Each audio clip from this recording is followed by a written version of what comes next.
All right, good afternoon. Excited about a top 15 matchup this week with Ole Miss. First time they've come to Norman. So they've got an excellent football team, 6-1 on the year, and boy, they've been impressive watching them play. Certainly they scored on their first 5 possessions against Georgia last week, a really good Georgia team, but heavyweight showdown. And they came up on the short end of it. But they've got an excellent roster, an elite staff that's won at the highest level, and they're playing really, really well. Obviously, the head coach, being an offensive guy, they're kind of headlined offensively, and justifiably so. They've averaged over 500 yards a game since 2020. They're averaging just under 40 points a game, and 492 yards a game, second in the SEC and 8th in the country. They're really balanced in what they're doing. Ranked second in the country in plays of 30-plus yards, and a couple of explosive plays against us a year ago where really they kind of slammed the door on us in the second half with some explosive plays. They're second in the SEC and 15th in the country, and only allowing 7 sacks on the season. So they've done a great job of keeping the quarterback upright and keeping him clean. And when they do punt, which isn't very much, again, they're averaging 45 yards a punt. They play excellent defense. I've always admired and respected, really don't know them, but have watched Pete Golding and their staff and what the things that they've been able to do. And a year ago, they led the country in a whole bunch of categories, but he's got an excellent defensive pedigree and have his guys ready to compete. The quarterback is just fabulous, man. He's a winner. Being a former national champion, he had over 4,000 yards and 51 touchdowns in one season. Most guys go through the whole career, don't hit those numbers, but 5 straight games of over 250 yards a game passing. First Ole Miss quarterback that's done that since Eli Manning, and he's thrown for just under 1,600 yards, 8 touchdowns, only one interception on the year. He's rushed for 323 yards, so about 50 yards a game, just enough to kind of piss you off, and 5 touchdowns. But I really got great respect for how they play. Their running back, number 5, man, he is super physical. Kewan Lacey from down in Dallas, 210 pounds, and he's got concrete in his helmet when he's pass prone. He knocks the heck out of blitzing linebackers or safeties. They got a big physical, athletic tight end, and DeQuan Wright, really an excellent player, and he's a big part of their short yardage package as well, and a really good defense that's peppered with lots of really good players that they've recruited. Probably the guy that stands out up front, they've got a big 6'8", 300-plus pound defensive tackle in Xavier Harris. He has 7 tackles for loss, 3 sacks. He's been really good and disruptive. So really excited. Our players are looking forward to, again, learning the new DNA of the new opponent and all the challenges that this team will present, certainly offensively for what they do throwing the ball all over the place. They do, as good a job as anybody in college football that way. Start on the far right, Barry. Yeah, Brent, Vanderbilt is an SEC challenger. Indiana's ranked 3rd in the nation. Georgia Tech is top the ACC. The world's gone mad. Everything's upside down. Is that good or bad for Oklahoma football? I mean, I don't know what it is to Oklahoma football. I mean, every program kind of stands on its own 2 feet. So I think it's good. I like it. It's exciting. And, again, as we talked maybe a week ago, and a lot of people probably are talking about it, there's more parity than it's ever been. And I think that's exciting for the game. Brent, as you were rattling off all of Ole Miss's offensive challenges, I'm wondering about how you prepare your guys, whether it's Ole Miss or any other offense. I'm not looking for game details necessarily, but just pull back the curtain a little bit on how you prep, maybe how that's evolved over the years, where you sort of develop some of your methodology for getting a defense ready for, challenges like this. Yeah, everything started, with Coach Stoops and Coach Snyder, Coach Levitt, my linebackers coach, just their prep, their detail. We would work on people year round. And I love that. I love the strategy of the game and trying to understand the DNA of people.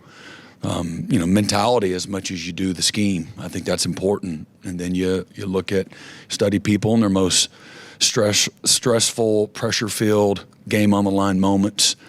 Those always, from a DNA standpoint, always will show back up. But find out what people really believe in and what they do well. And, defensively, you got to, do your best to try to take those things away and make them, lean on something that maybe they're not quite as good at. And so that's kind of where it starts. Our ability to get our players to understand that is what's most important. My ability as a coach and as in a coordinator role is to make sure everybody in the room, I'm just one person, everybody in the room sees it the same way. And we've got an excellent staff. This is the best defensive staff that I've been on since I've been coaching, and I've been on a couple of really amazing staffs, but top to bottom, understanding of both the front end and the back end. This is a group that's full of a bunch of great teachers and motivators, guys that show up with passion and energy. We've got a great cohesion and respect and trust amongst each other, and I try to provide an environment that nurtures opinions and also input. And I don't have all the answers, and I've got a lot of really good coaches, and I'm trying to do a good job of empowering and helping. If we're going to be great, then it's going to take everybody. And so probably a younger version of me I'm supposed to have all the answers, and so maybe didn't welcome the input or ideas or opinions, things of that nature. So. And then how fast. I love the challenge of the week, the clock. I got that hourglass that we put in front of the guys all the time. And some people look at the clock as, how quickly can I, get done with the day? And my mind is it's the exact opposite. It's like, man, there's not enough time in the day. So it's a race against the clock. I'm trying to, because everybody has the same amount of time to prepare and get ready. So how quickly can we get our guys comfortable, anticipating, playing fast, playing physical, put together the game plan, and, do what we do. And then, week to week have your wrinkles. I like that piece. There's a lot of people that don't do it, that way. They're more like, man, they're going to have to adjust to us. And I get that. And there's a piece of that is true. Two things can be true. But I like the strategy piece of it week to week as well, and where you can try to manipulate things to work in your favor. And so it's that's an excellent question. It's very broad, and I could literally talk for a long time through that. You and I could go back and forth, but in a 4-minute answer, that's kind of what it looks like to me in all the situational football. Get our players, how fast can we get our players to not only know them on a brief scouting report scale, but situational football, who they are backed up, logo, green zone, high red, low red, 2-minute, 4-minute, third down, fourth down, first and 10 after a conversion, second long after an incomplete, all of those things. Those are the things that if they know what I know, man, we're going to play at a much, different headspace, which I think is really, important. Defensively speaking, we don't control tempo. We don't control when they snap the ball. We have to adjust. Defense is about adjusting to aligning and making all your adjustments to what they present. And so it's trained reaction. So how fast can we get our guys to, react really, really fast to everything that they do? Mm-hmm. Mason. Yeah, Yeah, Brent, wanted to ask you about your cheetah group. Obviously, Kendall Daniels, Reggie, they've played a lot. Dolby's been in and out. Just how do you feel about the way that group has kind of come together? Man, it's the best group that we've had. Best group that I've had some that are equal with one guy, but the depth of it, never. And it's been a lot of fun. It's a really good problem to have, how we get everybody on the field. And I'm not necessarily, hey, let's make everybody happy. That's never my motives. My motives are putting guys in position to lean on what they can do really well and then do a lot of it. And we happen to have, a threesome there that, man, they're a bunch of dogs. Hey, they're tough. And I don't say that a whole lot. These guys, man, they're edgy, they're tough, they're excellent in their skill set, strong tacklers, really good in space, instinctual, excellent with blitz timing, fantastic with their hands, play fast, super ultra competitive. And that's the cool thing, that Reggie can play multiple spots, Kendall Daniels can play multiple spots. Kendall Dolby can play, multiple spots, corner, safety, cheetah, linebacker, all of those different areas. So that's really been a big part of us. I think we've played well on the perimeter this year. All the perimeter RPOs and the screen game and setting hard edges and the jet sweep game and things of that nature are critical to playing good, consistent defense. Those are the layups that a lot of people lean into to stay on schedule, and we've been really pretty good. Not perfect, but we've been really pretty good all year, which has really helped our inside and outside, run defense, screen defense, things of that nature that have helped us cap things off, defensively.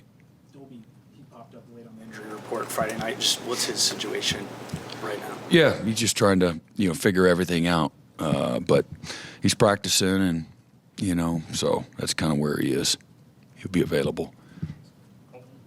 Brent, I know you don't have any say in these types of decisions, but I was just curious your thoughts when the SEC comes out and gives you guys Ole Miss as a permanent rival the next couple of seasons. Yeah, it's great. Whatever name would come out of your mouth would be, I'd say it's great.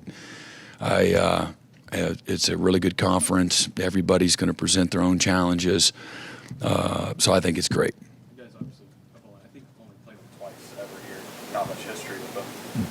What did you think of just that decision versus like an A&M that you guys have a lot of history? I don't know. I played A&M for a long time. That was great too, and I really don't have any opinion. Other than that, I could care less. I don't mean that in any kind of disrespect, but I don't control that. So my job is just to kind of get our team ready for whoever's next. Mm-hmm. Yeah, Brent, I think this is just the fifth time in the last 10 years that a top 10 team has come to Norman. Say that again. This is just the fifth time that a top 10 team has come to Norman. When are the other games? It was 2 last year, Alabama and Tennessee, and I think TCU in 2017 and Ohio State in 2016. I'm just wondering, what does that do for a program, your program, that you have so many quality opponents in big games like this at home? Yeah, I think that was one of the attractive, qualities of, the decision to go to the SEC. I wasn't a part of that decision, so I don't know I don't want to act like I know everything that went into it, but I do know that aligning with, an incredible brand in the SEC was a big part of it. The attractiveness of, bringing elite teams to Norman, Oklahoma, and everything that goes with that for the, the community, our business community, financially speaking. Certainly there's an impact there. And then the quality of the game, game day environment, the opponent, and that's exciting. And so that probably aligns with what I thought it would be. The challenge of the SEC and the new schedule. It's different, more different than it's ever been. To your point, and but that's it gets guys really fired up. Our players. That's what I noticed. The energy, the buzz, the anticipation is real. Mm-hmm. Brent, I wanted to ask you about your defensive tackles on the interior there. It looks like you've been able to have a true four-man rotation, play a lot of guys there, snaps there. David Stone's emerged. Just how have you seen that group develop as the season's gone on, and how important has it been to have that true depth? Yeah, again, when you say it all the time, you hear it. Everything starts up front, but really interior, up the middle of the defense is where, the really elite units got to be strong, and we are. It's not just size. It's not just hey, we got some good pass rushers or disruptive guys. Man, they play ultra physical. They put their face in it. They are heavy-handed. They play with really good quickness. When we've been good and we've been dominant, they get good knockback. They understand the value of that. They understand what sacrifice looks like, pad level, leverage, physicality, violent, all of those things. It's been a group that through 7 games and all the prep that goes into it, man, they've been serious, been focused, tough-minded, ultra consistent when it comes to putting in time above and beyond, what's required. I talked about that last night on my coach's show. Man, this is a group that, man, they spend a lot of time together. They've taken great pride in building something over the last, few years. And obviously David and Jaden were freshmen a year ago. Dom was a first-year player a year ago. So it happened, pretty, rapidly. Grayson is kind of the senior of the group, the old man of the group. But, man, what I've loved the most importantly, in that group sometimes they can be strong, but they don't have this dominant presence to them when it comes to leadership. And that couldn't be further from the truth of this group. This is a group that they've really taken ownership of the leadership role. Not just having a great, strong physical presence on game day, but this is a group that's highly invested from a leadership standpoint, vocally, bringing guys along, setting the tone, just being tone setters for how we practice, how we work, how we compete, and how we build, relationships. I think that's, kind of a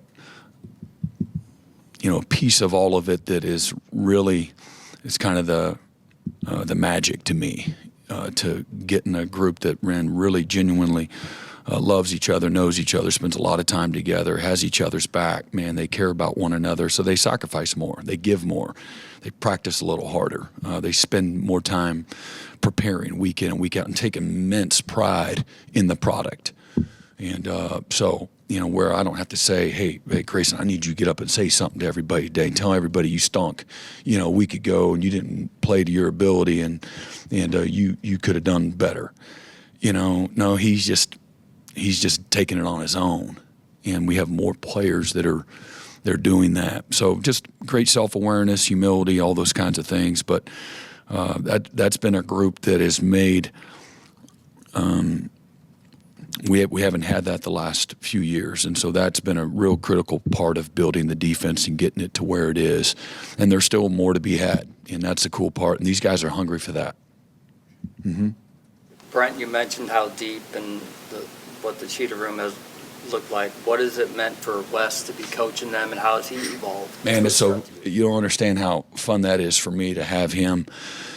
He's one of the most consistent people that I've ever met. He's got a brilliant football mind. He sees things before they happen. He knows the answers to the test.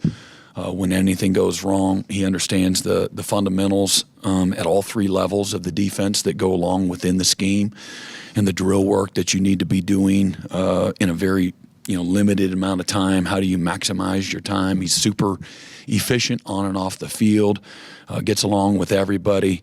We have a ton of fun, in our room doing really hard stuff.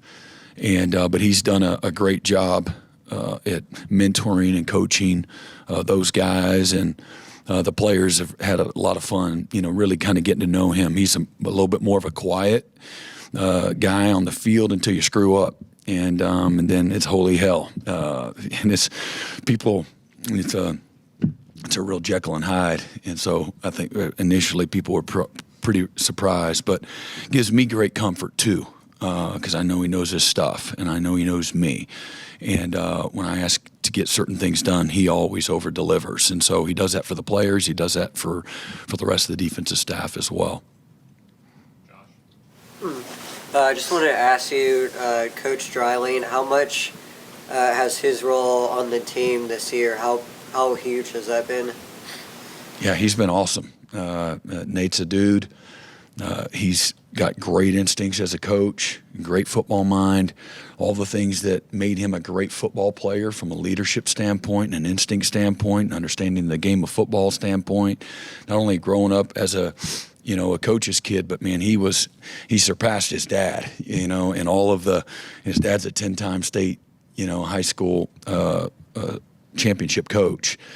And but just comes from a football family, man. He understands the dynamics. He understands how young men go through their journey, how they prepare, what leadership looks like. So mentoring, I lean into him. I lean into the whole staff. I lean into him when it comes to, what do you think here? What would your answer be here? What are the issues there?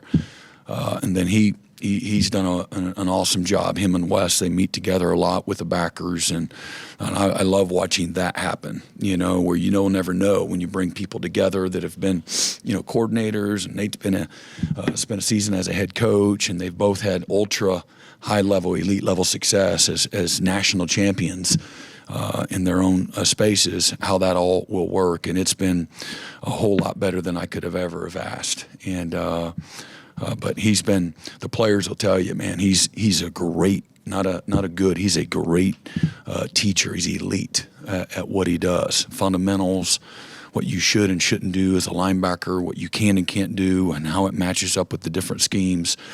When to pull the trigger, when not to, all these little things that when you add them all up, man, it's made a difference. That group has played outstanding this season. Yeah, Georgia had some pretty good success batting the ball down with Chambliss this past weekend. They like to run the quick game a lot. How do you manage that and doing that without losing a lot of your aggressiveness? Yeah.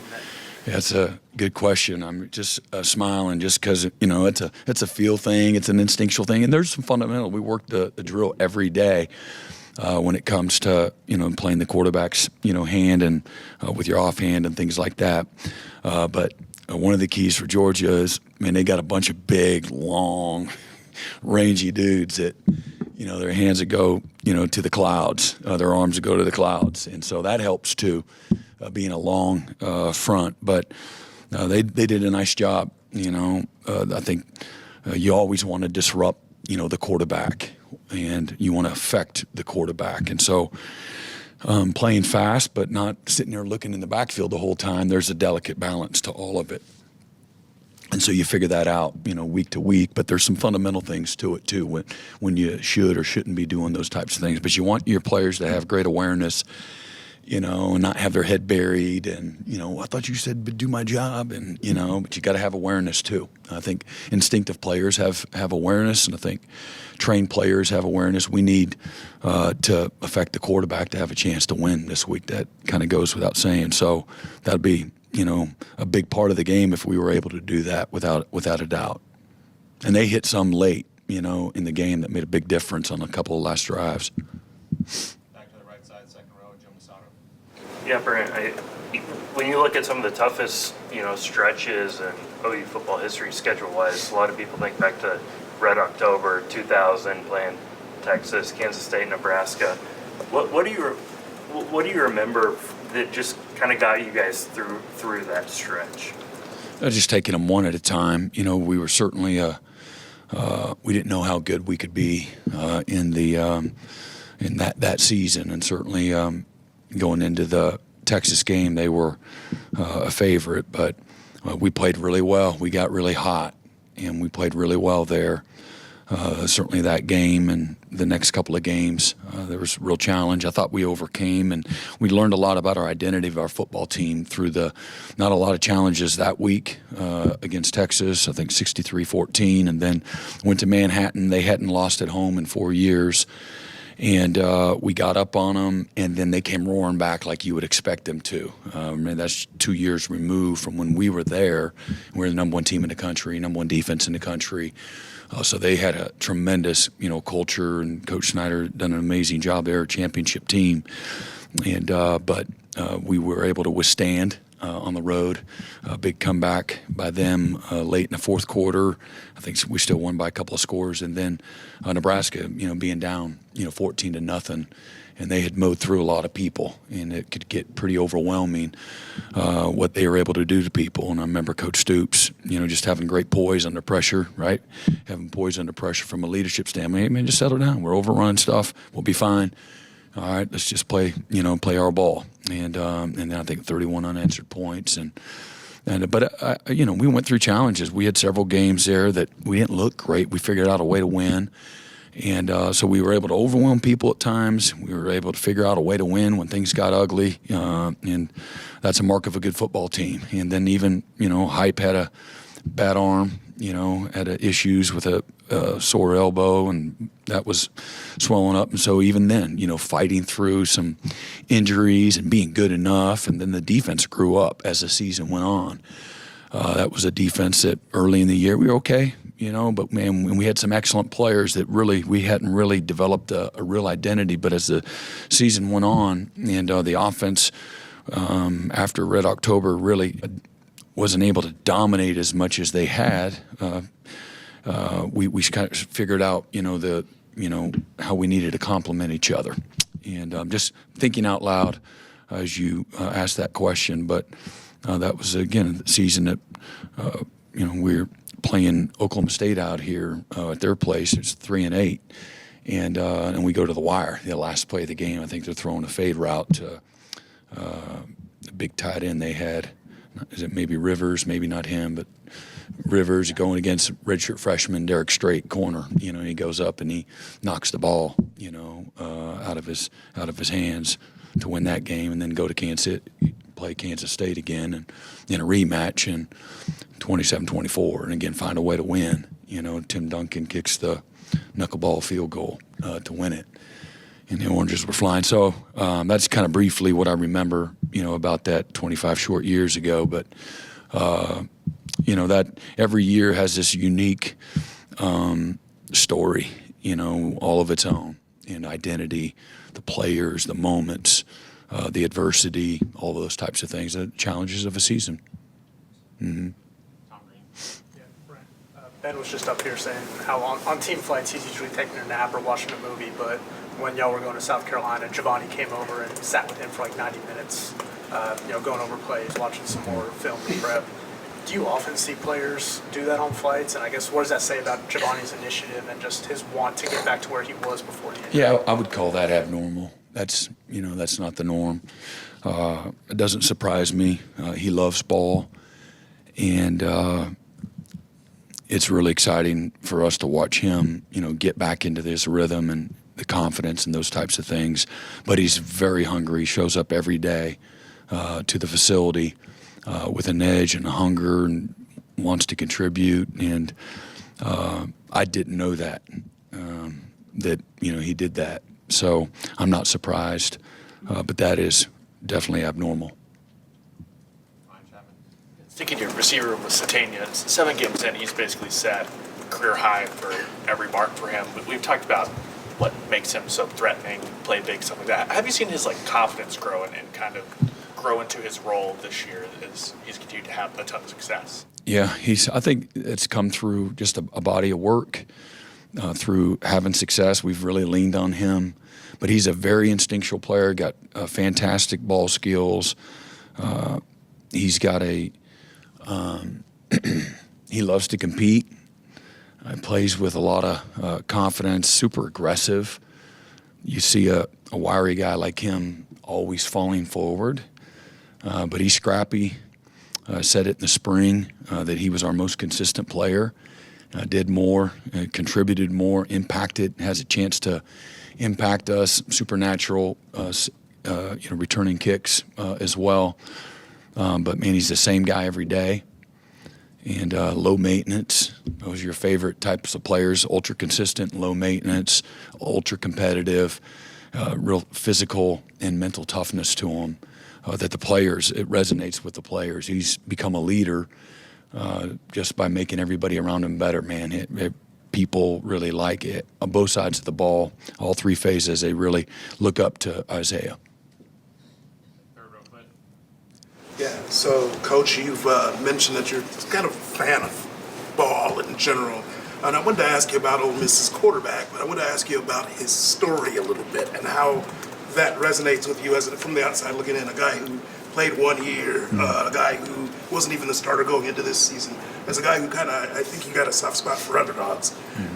What do you think of him from the outside looking in from that standpoint? Yeah, a guy that, you know, he left a national championship program. He's the backup, and you know that you don't get that opportunity and do as well as you have without being tough and mature and ready, and not a guy that's going to show up and if you give me my opportunity, I'm happy. If not, man, I'm going to be over here feeling bad for myself and having a pity party. So a lot of maturity for that. You know, those are life-changing kind of decisions. And but, you know, the message is whatever your role is, man, do it well, you know, and be prepared. Anticipate to come out here and play 50, 60, 70 snaps if you're a backup. If you're on the travel roster, man, we have high expectations for you. And you owe it to your teammates to be prepared, you know, like you're the starter. And that's a guy that, which is kind of rare, be honest, a guy that, over-delivered, you know, in that way. Brent, at this point, you always have to massage the redshirt question of things like Javante and maybe Zion Kearney and some others. But I'm curious, right now it's 4 to play 5 years. Would you like to see it go just to 5 years? I've been told that it's inevitable. It's supposed to happen very soon. And so it's not going to be a grandfather where after this year you get 5 total years. This will be a year that counts towards that. So, but I've been told it's supposed to happen sooner rather than later. And for all the reasons, so that coaches aren't hamstrung with a roster that now all of a sudden you spend all this time getting them ready, investing them, preparing them.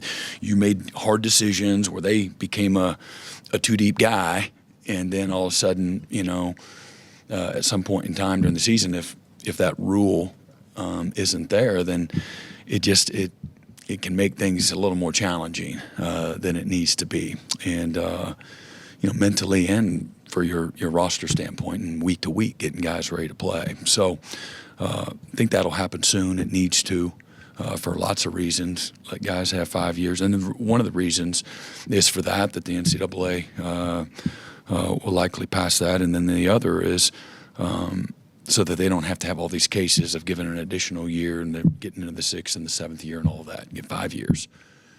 So that's hopefully coming, really soon. Barnes back this week?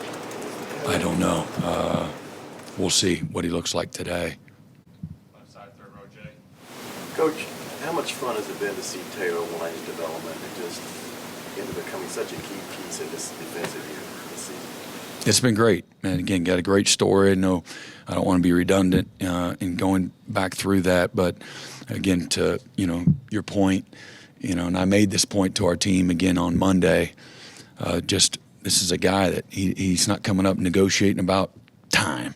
My playing time. I think I'm out playing, somebody or that hasn't been, an issue. He comes up to the building to work, and he spends an inordinate amount of time working and preparing and film study and working on his body and knowing the game plan inside and out. And then, man, he lays it on the line out here on the practice field every day. He's wide open. He's super coachable. Really low maintenance, got a lot of toughness to him. He looks up to his teammates, so he tries to get as much, as he can. But a guy that, again, maybe rate the 80th defensive end in high school in the country by one service, and never allowed that to put limits on himself about what he could become. Redshirted, and then redshirt freshman. Didn't really play, and then this is year 3 for him. First year, being in a 2 deep, and man, he's ready for his role. But that's what, that's the old part of old college football. That, and to me, to have a roster that's built the right way, man, you've got to have a foundation piece that looks like that. That's a perfect world, but a guy that, again, I said this before, and I told the team, just kind of walked him back. I mean, we lost a commitment, and then we almost within hours, I think it was the same day, we found a video of a guy had some G5 offers, and we're like, man, this looks too good to be true. And made the call, and all the things were good from the coach. And then we're like, well, what's he look like, in person? And you never know that. We actually happened to be recruiting a receiver at his school at the same time. And next thing you know, we end up offering him. And, and I was big on, if we love everything about him, then I don't want to be let down because he doesn't look the part when you see him. That guy's a football player. And I said, let's offer him. And then he wanted to commit almost on the spot. And then it was just like, whoa, and you're like, I made a reference to the team, but, that was, he loved us too much, too fast, one of those deals. And we're like, wait a minute. Sometimes we can be our own worst enemy as coaches. This is what we asked for, and then he wants to do it, and then we're not quite ready. But we waited for him to come on his visit. And that next weekend, and I think it was during the season, and he loved it. We loved him and his family, amazing family. But he's raised the right way. Again, he's a very thankful guy, and I get text messages from his family, just very, very low maintenance, thankful people, salt of the earth people. So he's got a chance to play this game a very, very long time, but super physical. And plays really fast. He plays really hard. It kind of goes without saying, but man, he plays. He's very athletic. He's got great quickness. He's got great versatility. He's actually played inside, and he can wreck shop as a 3 technique. And we haven't done that yet with him. But love his players, his teammates. Teammates love him. He really look up to him. He's become a real leader, not because he's trying to, but just by how he does what he does. Just showing up and laying it on the line, being a great example for what you want all your players to look like every day. Last one. Brent, did you know what you had in Tate Sandell when you got him on board, and does he impact how you manage the game, or a good, reliable kicker like that? I mean, we were hopeful. But yeah, we've thought that what I didn't know until I met him on his visit was how confident and how tough he was. And the makeup of all your players, you don't really truly know until you go through a recruiting process with them, have them on campus several times. But when he sat in my office for the first time and being around his mom and dad, man, he really endeared himself to me, just his toughness and things he liked to do off the field. But he was just built a little bit different, confident, edgy, very competitive. We felt that, if things didn't go his way, I mean, this is a kid that's going to fight. He's going to fight back. And but the pop, you don't ever really truly know, without seeing a live in-person evaluation. But man, the football really explodes off his leg. Every Tuesday, Wednesday, we put the kickers through a lot of competition things in practice. The team's up and around, and we do 2-minute drills and once a week as well, where they got to go make a play. Even if we make a touchdown, we'll come back and, hey, we needed a field goal. Here it is. And he wants to kick a 62, 64, 65-yarder. He doesn't want to kick the 38-yarder. He wants a big kick and a big moment. And I think that's 12 straight for him, 55-yarder. He's been fantastic for us, but absolutely it does affect decisions that we make. And certainly, again, I don't want to go down that rabbit hole again. Just the league that we're in, you get in position to get points. He's a guy that you really feel confident that you can come away with, scoring in those situations, that some of those fringe places on the field that, do you go for it? Do you punt? We got a great defense. Do you put them inside the 5? We've shown a propensity to be able to do that as well. And but man, he's right there on that fringe. There's a little bit of a breeze. What do you think? Those are all, decisions. It's great. I'm glad we have that problem. You have to make some of those decisions because he can do it. All right. Appreciate it.